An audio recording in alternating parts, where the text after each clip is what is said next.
Yang namanya dinamika dalam keluarga kan biasa.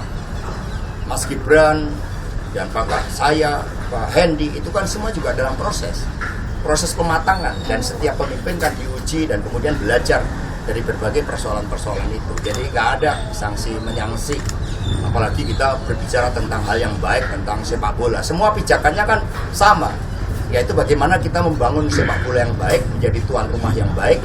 Hanya kemudian di tingkat implementasinya, respon dalam menghadapi setiap masalah, itu kemudian ada yang beda-beda, itu biasa.